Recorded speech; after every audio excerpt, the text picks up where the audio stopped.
Welcome to this video for the module Elements of Mission in Evangelism.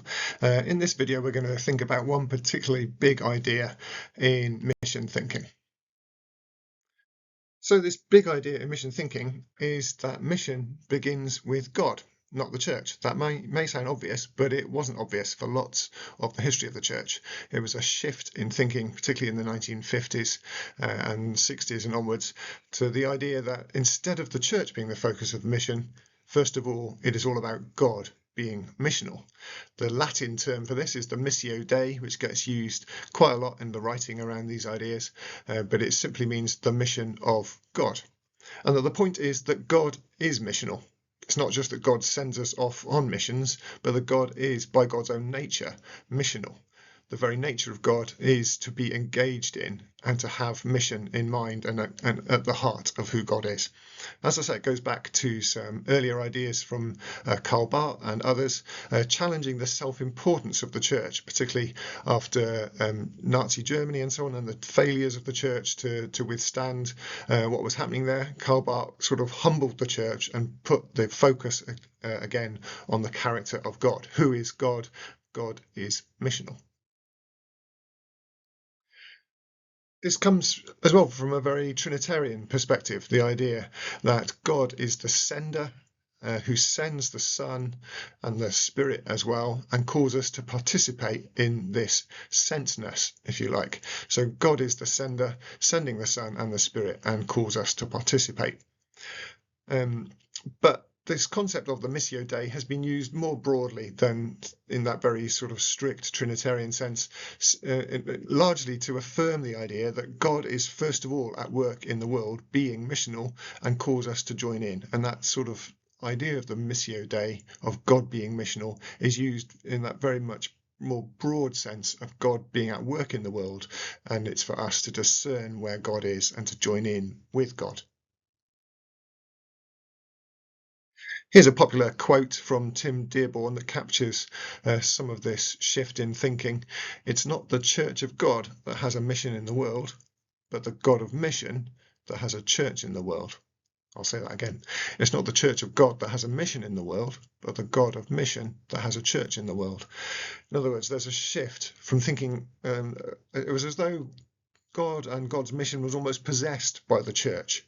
But now there's a recognition that actually it's the God of mission that comes first and calls a church to participate in that. You'll find similar ideas in other writers, such as David Bosch in Transforming Mission. So this idea of the Missio Dei, of the focus on God as missional, has two big implications that are worth sitting with for a moment. First of all, it puts the church's sense of mission in its place. It humbles us, and it requires us not to take for granted that we already know and practice God's mission. The idea is that we must check out, the church is engaged in mission, for sure, but are we sure that what we're doing is actually a representation, a witness to God's mission? It requires us to be discerning, to learn again and again, to keep checking out with ourselves, is our own mission actually what God is calling us to be and to do? So it puts our own mission as church in perspective. Secondly, it poses a question to us. Does God need the church to fulfill God's mission? If God is primarily the key sort of driver for mission and is also engaged in mission, God's self, does God require the church to be a partner with God, or can God do the mission without the church? There are two schools of thought, as you might expect. So does God need the church? So option one is that there are some mission thinkers who say, well, actually, no, maybe God doesn't really need the church. God can fulfill God's purposes whether or not the church plays its part.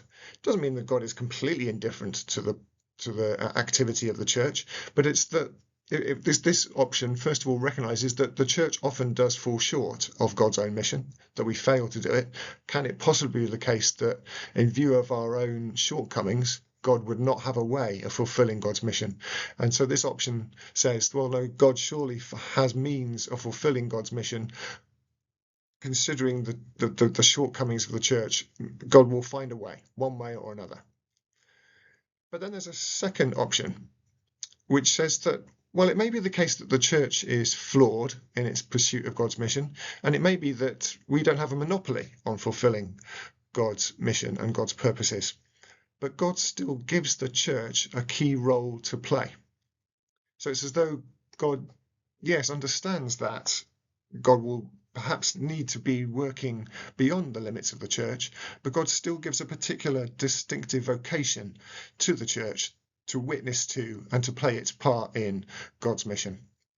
So two options there. I wonder which one you're drawn to, or wonder what your questions are about those two different approaches. But picking up on that second option a little bit more, if the church has a distinctive calling, a distinctive vocation, that within the purposes of God, God still requires the church to play some sort of part, what is that part? And this is another way that mission thinkers think about it. They sort of separate it into three distinct roles, three distinct tasks that the church has. And they're all in relation to the kingdom of God. So reminding us that the goal of mission is not the church as such, but that the church plays a role in relation to the coming kingdom. And so there's three different ways in which the church relates to the kingdom.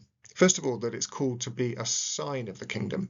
That is to point to it as a sign points to somewhere, to direct, to give us a sense of direction, to give people a sense of direction towards this kingdom. And that requires the church to be discerning, to notice, to identify what God's kingdom looks like and consists of, and to be able to identify its coming and say, look, there, that's the sort of thing that God's kingdom consists of. Let's go towards that, to discern it and to declare it, to proclaim the direction of travel that's required of us if we are to pursue God's kingdom. So the first thing is for the church to be a sign.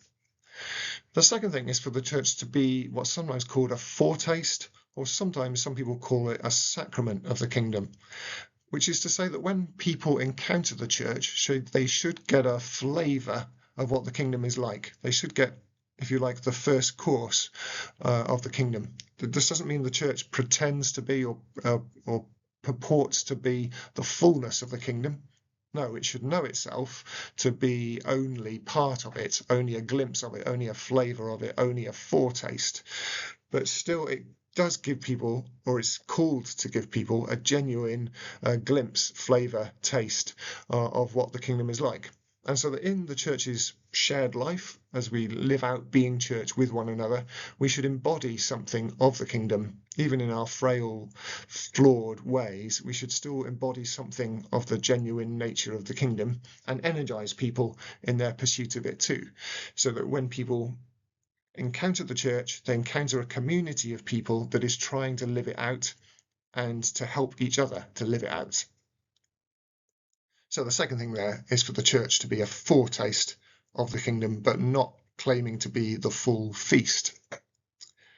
And the third thing is for the church to be an agent of the kingdom. In other words, to work for it, to pursue it, to seek it in the world, and to foster it, to do things in the world that make the kingdom more evident, more visible, more tangible.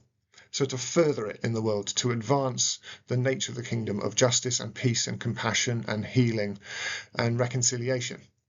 And that sometimes the church will do that, not on its own, but in alliance with others who also share in some agency, share in some commitment to those goals. Even if they don't see everything in the same way as the church, still the church might work with people, people of goodwill, people of peace, who seek to bring the kingdom, to some extent at least.